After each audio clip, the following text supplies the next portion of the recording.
بسم الله الرحمن الرحيم والصلاة والسلام على رسول الله صلى الله عليه وسلم. halkaan joognaa waa Wiesbaden masjid Abu Bakar saad horaba ula socoteen masaajidka dhismayo howlaha ayaa ku socday roogii waa kaas ma sha Allah sida quruxda badan la loo dhigay aadka cajiib ku ah farsamada kale idinka dambeysay cusub waxa weeye wax lagu soo kordhiyay halkii lagu tiirsanayay oo darkaysaan ma sha Allah tabarakallah حقي سرين كوال دمية قعنت الوهي إن شاء الله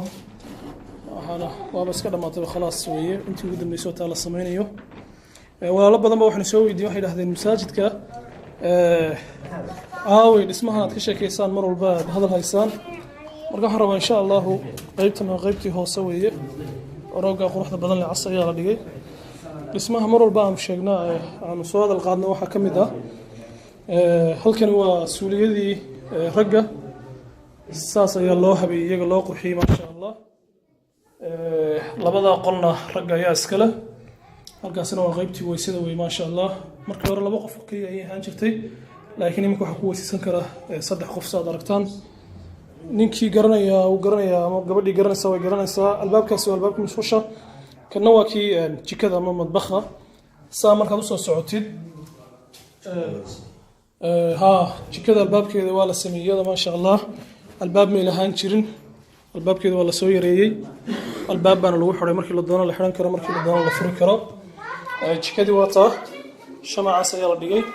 حال كان وحي هان شرتي ثلاجة بقولي شرتي عربي وحكو حدنان شري نخارد وين بقو حدنان شرتي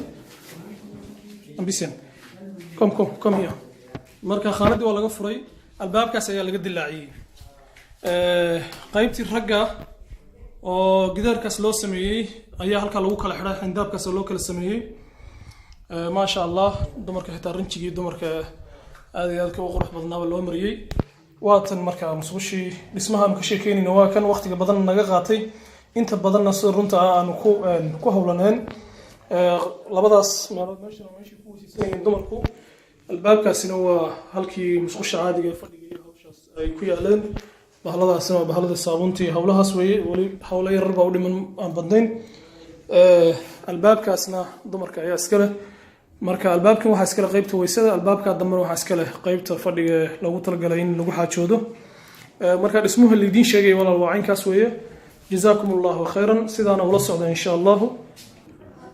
marka qaybtana waa halkii dumarka weeye oo taas waa loo jeexjeexay intii dhawarka lagu tiirsanayay waxa rooga quruxda badan leh asna waa loo dhigay ma sha Allah marka jazaakumullahu khayran hawsha masaajidka waa intaas weeye lacagta ku baxdana waa dhowr iyo 10,000 oo euro ay gaaraysaa ilaa 17,000 oo euro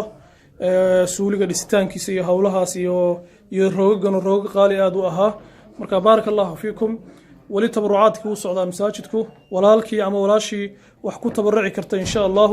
videoga halkay ka aragto ama uu ka arko ha ka soo raac insha Allah jazaakumullahu khayran tabarucaadkii masaajidka waa loo baahan yahay qof kasta oo wax ku tabarucana Ilaahay subhanahu wa ta'ala miisaankiisa xasanaadka ay u saari doonaa assalamu alaykum wa rahmatullahi wa barakatuh